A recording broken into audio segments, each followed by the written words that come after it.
ladies and gentlemen, for Mandalore! For Mandalore! Welcome on stage, of course, and this time the only women on all panels, Emily Swallow. We have our beloved Barry Lowin and equally loved from all of us, Rory. Here they come. Glorious! Make noise!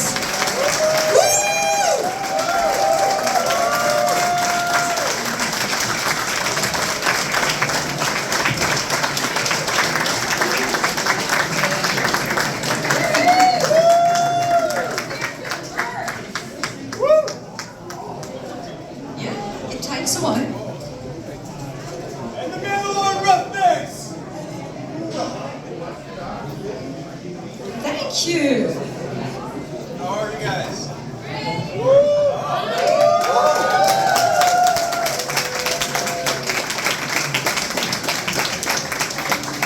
Welcome back to the tower.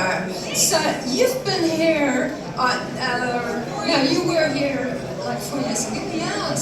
So, and coming back after all this time, how do you feel being here again with all these nerds? Thrilled to be here. I love it here. You can grab your mics. I'm very happy to be here. You guys always give us the most wonderful, enthusiastic reception, and I thank you for that, especially because I am so sleep deprived, so you are all keeping me awake. We will do our very best throughout the It's whole working. So, well, I start with a few questions and I go and ask them if they got questions for you. So I start with you. Being part of Mandalorian, when you started, you had no idea where that is going to, right? So, and even the makers were a bit maybe scared about what Mandalorian, how we as fans would react to the Mandalorian. And now you're here. So could you, all three of you, describe a bit your way of not knowing where to start and what to start with, and especially your role as the armorer developed throughout the season, and what that did to you, what you learned, and maybe in what way you experienced this? Wow. Let's see, where to begin? I mean, Number one. yeah, it was, I'll start by saying this. I've been a part of a lot of projects that I've really loved that haven't gone well. So I feel like I always go in not expecting too much, because sometimes you have an incredible group of people, you feel like you're making something really special, and it just doesn't hit for whatever reason. And I think, I mean, it felt a little intimidating that it was Star Wars, but also because like these were all fairly new characters, like there was freedom in that. In my experience shooting season 1, everything I shot happened before they ever even announced the show. And that felt very freeing. You know, there wasn't a lot of pressure. And so then it was a tremendous surprise that it was received so well. And then I didn't know if I'd ever be in it again, because I wasn't in season 2. And they don't tell you much on these projects. They keep you in the dark. So even if you feel like you did a good job and people liked your character, you don't know if you'll ever be back. You're delighted if they ask you, but I hold it all very loosely. So I was very, very happy to come back for season 3 and to get to be part of kind of rebuilding Mandalore, especially with Bo-Katan, since people assumed those two would fight, and they wound up working together. Does that answer your question? That was a very rambling answer. Yeah, it was a very rambling question. I'm sorry about that too. So, if I may add to that, you were spending all the time underneath a helmet, like a true Mandalorian. What is the challenge of being an actor and using your voice while stuck under the helmet? It was a wonderful puzzle to try and put together at first. My background is in theater, and I'd done a lot of mask work on stage, but that's a different thing, because when you're on stage with an audience, all of you can see all of me all the time. And so even if I'm wearing a helmet, you're taking cues from the rest of my body. And when you're on camera, that's very different, especially because you might not always be on camera. The camera is looking at other characters. So we all sort of had to figure it out together, what the language of movement was and what read and what didn't read. And once we unpacked that, it just felt, I didn't really have to think about it much. It just felt like it was her. So it was very satisfying to come back during the Book of Boba Fett and to realize that I felt a lot more confident about inhabiting her because I'd already done it for a season and I'd gotten to see it at that point. So I saw that it looked like it worked okay. And so it felt a lot looser and freer to come back to it. It was awesome, really. Well, this time you're the only woman we have here in the lineup, which is kind of our, well, Star Wars has a lot of strong female characters, so this time you're the only one here. That's okay. I like guys too. Yeah, it's nice, but it's nice that you're here, especially for us as women and female cosplayers, because all of you guys are real role models to us. We like to wear the armor you had on, different armors, like, my first costume was a stormtrooper, therefore, of course, go with that one. So thank you so much for being here, and we're very happy to have you. Talking about stormtrooper, I would like to continue with you, Rory. You had different roles in Star Wars, from Obi-Wan, Mandalorian. Could you tell us about your way to that and how you dealt with these different characters and different costumes? Yeah, I'll start with, for all of us, I feel like Star Wars has a significant meaning to us for one way or another. Maybe it's the toys, the movies, etc. For me, I came to know Star Wars when I was in the hospital. I was 6 years old, I had a rare fungus on the back of my head that was destroying my scalp. And I was in the hospital for about a month. Didn't know what was going on. I saw kids that got better, and I saw kids that was presumably it. And so for me, I was really quite scared. I grew up on a farm, and I remember the first day I was there in the Iowa City Children's Hospital. My mom went to the media library and she brought Star Wars: A New Hope. And it was seeing Luke's journey, him growing up on a farm, him overcoming the insurmountable obstacle, the Death Star, that gave me hope that I was going to be okay. And I remember leaving and being like, I don't know what I'm doing with my life, but whatever it is, I'm going to bring that same hope and inspiration to people like Luke did for me. And so Star Wars has been always incredibly important to me. And when I got onto Star Wars, the first day I was on Book of Boba Fett, I was on Tatooine, the birthplace of Luke's story and now the birthplace of my story. And I was overjoyed and overwhelmed with gratitude and just this awe of being able to be even a small part of this universe. And in that role as a Tusken Raider, what I think was really important for us is that this was the first time we saw the Tusken Raiders as anything other than animals or savages, just desert people. This was a time that we could actually showcase the human element and say a person or a tribe does not represent that group of people. They all have their own individual aspects to it, and that doesn't mean that they are like somebody else that you might have interacted with. And I thought that was so important, and on top of that also is I'm part Alaska Native American, and so to have this opportunity to also showcase that these people were trying to protect what was theirs already, and that they were just trying to, continue on and being there to take care of their community. I thought that was a really cool opportunity to be able to do. And then when I went on from that to Kenobi, and I got to be in all the episodes, I was on that for almost 6 months. That was awesome. I had a lot of fun with that. But I will say the Stormtrooper outfit, it is, anybody who's in the 501st, you can feel like how the different clinks of armor will go ahead and kind of get you in different places. And there was a scene we did with Flea, as the Grand Inquisitor is about to take him out.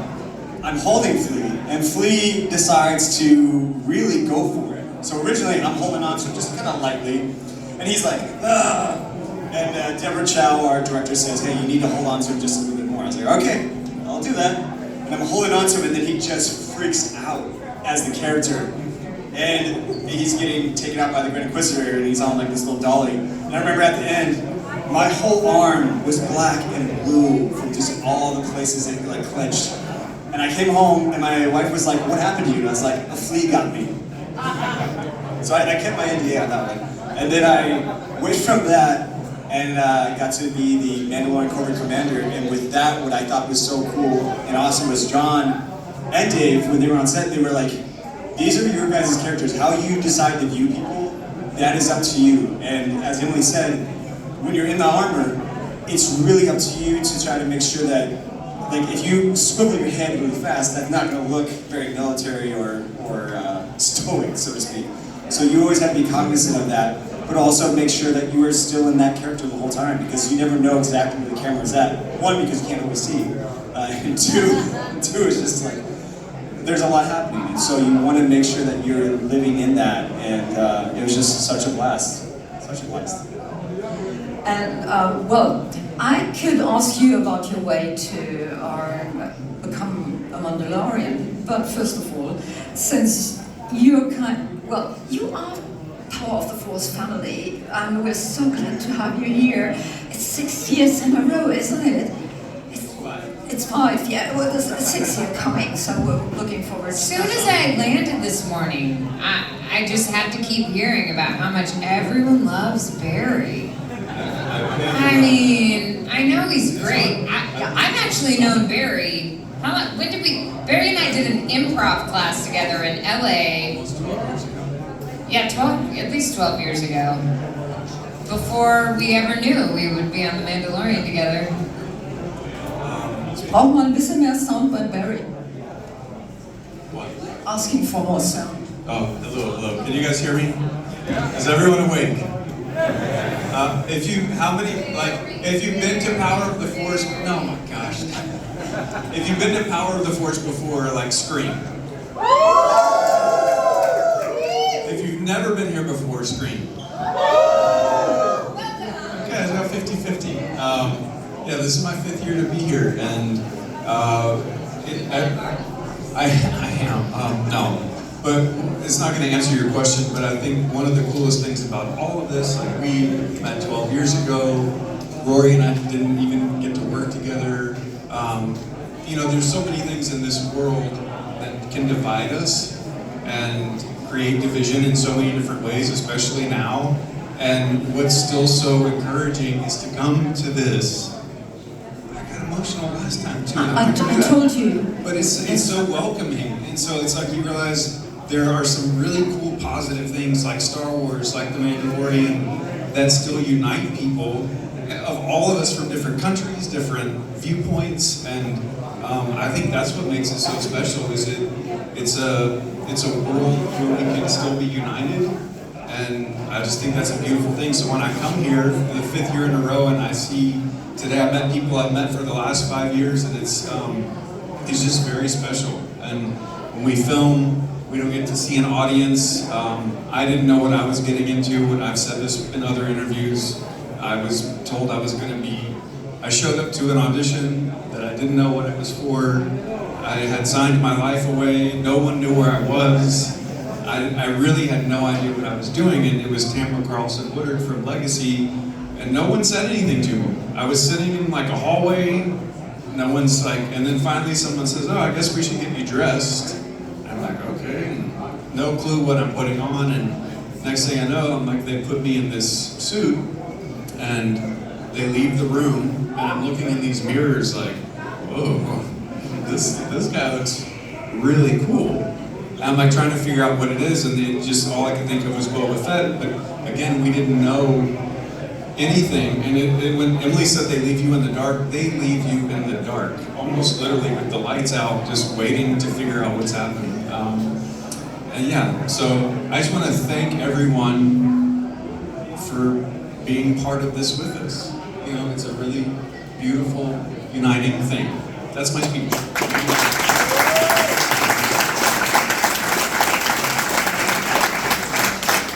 And I've had to thank Mark Marcus and Thomas, who run this convention, thousands of dollars to come back every year and have people pretend they're like, I'm broke. You know, we love you. So you just said a uniting family, and that is what it is. But I think it's the people behind that we get to know on occasions like these.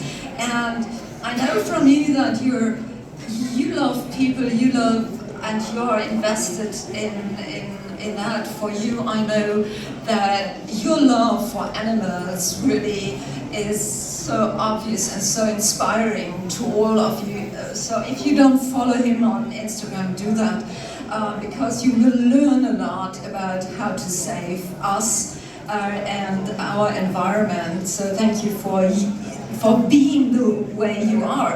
And Emily, yeah, real quick, I have a rescue parrot, Indigo, who's a hyacinth macaw, and when we started filming working with Grogu, they're the same size. So like Indigo, my rescue parrot, is the same size as a Grogu. Their eyes are like kind of the same. They could either be really cuddly or they might kill you. You know, they walk the same, so there were like all these similarities when we started working with him. It's like, oh, you're just a green version of the blue one I have at home. Yeah, and if you want to see that, how his shirt is ripped off, you just watch his Instagram. I saw that. Don't quite get my shirt ripped off. Anyway, that's a different story. What kind of videos are you posting? Gotta make the money somehow, folks. I'll tell you later. Emily, you do Voices Against Cancer, right? So that is one of the projects you support. And so this is a stage, of course, to maybe mention that. I would love to. Well, I mean, one of the things that continues to blow me away about the convention community is the generosity and all of the outreach works that is done. And I mean, the fact that, you know, all of these incredible cosplayers I don't build my costume. These guys build their costumes, put so much effort into it, and then go out and do good in the world. And that's remarkable to me. I got involved with Voices Against Cancer when they have a convention every year, the 605 PopCon, in Sioux Falls, South Dakota. But Voices Against Cancer is one of many organizations that raises money for pediatric cancer research, but they also have just created this incredible community, family really, that watches out for each other and that makes sure that every aspect of the needs of a family whose child is going through cancer treatment is taken care of. So emotionally, financially, you know, they watch out for the siblings, because a lot of the time the siblings are just having to go about their normal lives while their parents are with their sibling who's having treatment in the hospital all the time.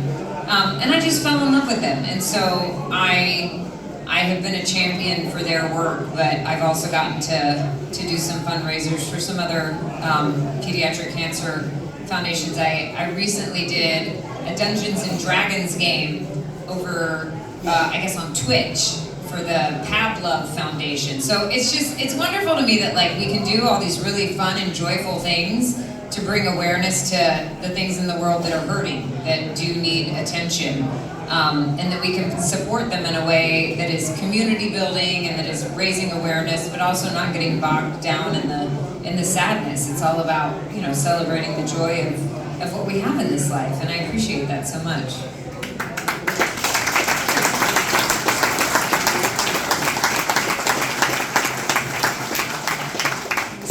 They were a little late, and I have a little gap behind that. I continue, so if you want to stay a little longer than on the schedule, we do this. And come to but if you have to leave, we won't get mad. Anyone leaves? No. You're in trouble. We'll silently judge you. Yeah. Or not so silently. Yeah, they can be loud. They don't dare. First one. I guess they don't dare, Eileen, right? So who's got a question? Who would like to ask something? Feel free. No questions? Oh, You we got a can question. ask in German and I translate whatever there is, so come on. There's a question. Hello, I have a little bit of a technical question for you. As you wear the helmet all the time, during the recording, did you have to do an overdub afterwards so that it sounds as we watch it when we watch the original series? And for you, your accent is a little bit different when you talk here than in the series. So do you have to do a special vocal training to fit more to the character? When I went in for the audition, the casting associate, and it was such a low-key audition, there was nobody in the room except for the casting associate and the camera. Nobody from the production. And he told me that they had mostly been auditioning British actors. So they asked, he told me I should do a take with a British dialect. And I call it British-ish, because it's not like, I'm not trying to be too specific. But I've done many British dialects for various characters, which was fortunate. So I didn't really have to worry about pulling it out at the last minute. And then John decided that we should keep it just because it set her apart a little bit. And I like it because I do think that it gives her a slight separation from everybody else in a way that I think is helpful. And to answer your other question, there's a microphone in the helmet, and so we record all the dialogue as we're shooting the scene. But then sometimes they do change the lines because they have quickly learned that when you have a character that's in a helmet and you want to change what they're saying, you can do that really easily because you don't have to match anything to mouth movement. So I remember when season 3 was airing, I was doing a convention almost every weekend, and I always had to make sure that I watched that week's episode before I went to the convention because I didn't know like what version of the story had aired. I didn't know which versions of scenes and which lines were in there, and I didn't want to accidentally give away something that hadn't actually happened. Yeah, that's my story for that. Now I'm looking to you. You got anything? No, I think with the audio you talk about, but then also there's a slight downfall as an actor of once we move to digital. You know, there's no longer take where someone says, oh, we're gonna run out of take, we can't film anymore. No, they can be like, we'll just do another take. We'll just try one more, let's try one. And next thing you know, you've done a lot of takes, but it's digital, so it's the same thing whether it's the audio or the film, it can easily be changed or continued. Thank you for that. Any other question? You know, if you don't ask, I ask. No, he was gonna leave. He doesn't get a question. I have a general question actually. So as a viewer, what genre do you like to watch? And do you have a specific movie or series you enjoy watching in general when you were a child or teenager or now? Favorite movie of all time, favorite series? What do you enjoy watching? I don't know that I have a favorite movie of all time. You okay? I'm okay, I'll always. lose you. It's just, I grew up as a gymnast doing musical theater and things like that, so I'm partial to old school films, things with Bob Fosse and Gene Kelly and Fred Astaire. I appreciate anyone that's a triple threat. You know, I kind of feel like anyone can stand up and use words. So I really like to go back and watch older films where you could have a solid 3-minute take that's never ending, even 4 minutes, and if someone messes up, you go all the way back to the beginning. And you know, some of those actors, they were just doing everything. And Dick Van Dyke, does anyone know who that is? I mean, he's 100 years old now, you know, but I always admired Dick Van Dyke and someone that could just literally do anything and everything. I mean, I think I already said it, but Star Wars: A New Hope is forever mine. And I am a massive Star Wars fan. Like, I've watched all of Clone Wars, Rebels, Ahsoka, etc. And to that degree, I remember when I first came on set, I actually said I never want my face seen unless I get to be Luke Skywalker's student at his Jedi Academy. It's very, that's what I want. They're like, you sure? And I'm like, yes. Don't want to see it. There is a weird cameo of me and Kenobi with my face being seen because I got there the day of and they're like, you're not going to be a stormtrooper today, you're going to be an officer. I was like, what? No. So I'm like, shame. But I actually made a Star Wars fan film We just released it on Saturday, May 2nd. It's called Path of the Lost, and it is me living my dream about being Luke Skywalker's student at his Jedi Academy. It's over 40 minutes long, original score, practical sets, and we've got over 13,000 views, but it's like my baby in that sort of sense. And I remember when we were filming, I had this night where I remember like when I was a kid in Iowa, I looked out at the stars and I thought, man, I'm just gonna be a farmer, aren't I? Like, this is it. And then to all of a sudden be filming in Lancaster with this amazing group of people, making this story that I've always dreamed about, and looking out at those same stars and realizing I made it. I was able to get out of where I thought I was gonna be trapped. And not only that, I am making what I've always wanted to do.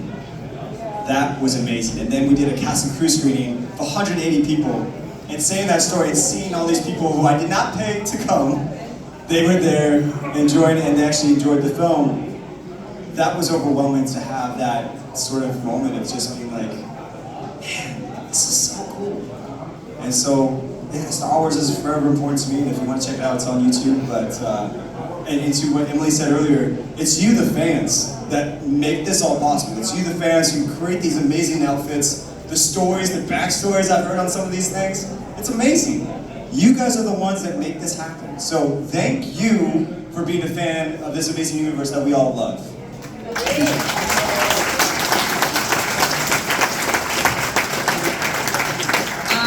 When I was growing up, my jam was She-Ra, Princess of Power. I loved her, and I actually recently started, so there's this amazing blacksmith named Tony Swatton who trained me for Mando, and he's done props for like every film you've ever seen. He's truly a master, but he's also like one of the most joyful people I've ever met when it comes to what he does, and so he always wants to share it. So he recently asked if I wanted to work on something non-Star Wars related, and I said, can I make She-Ra's sword? So I'm making She-Ra's sword with him right now, and it's so cool. These days I feel like, I like to watch things that are slightly wrong. Like funny, like Arrested Development is my dream situation. I don't really get to do much comedy, which I don't get because I'm a complete idiot. But for some reason I play many like very serious characters. But I love shows where things just aren't quite right and people are really like clinging to it, like they're just gonna stick to their guns no matter what, and it produces a lot of tension and awkwardness for people around them, because I think that happens a lot in real life.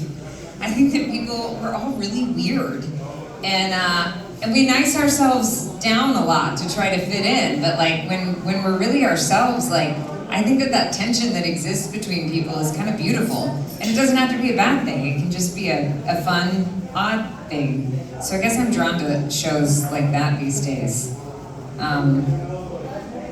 Yeah.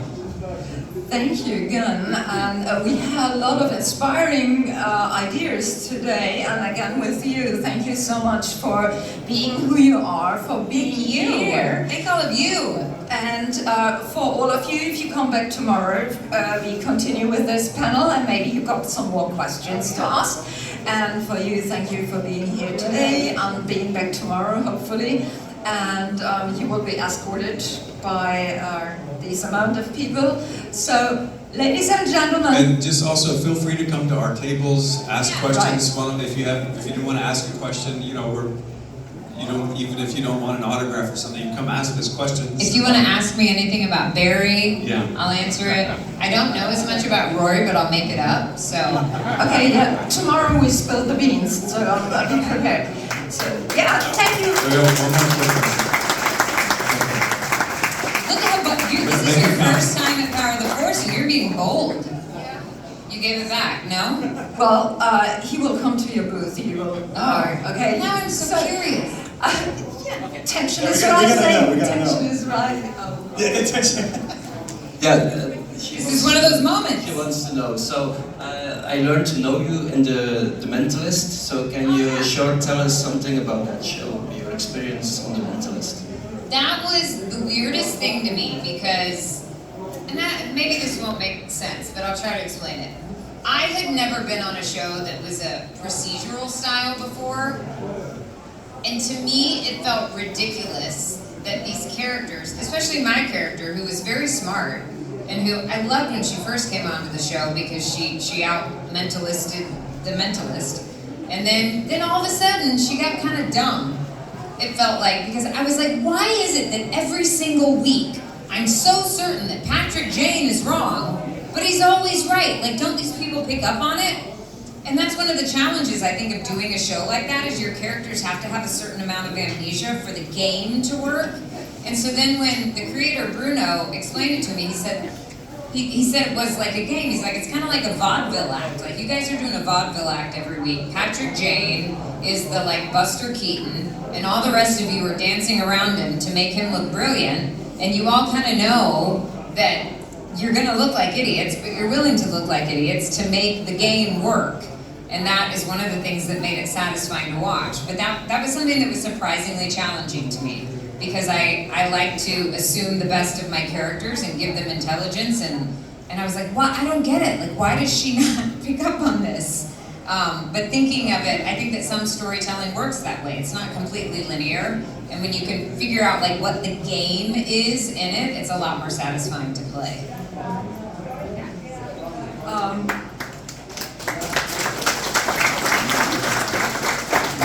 I really have to let you go because you will now run into the photo of all cosplayers down the stairs. So, but I think these guys will make sure. Thank you so much, Petra.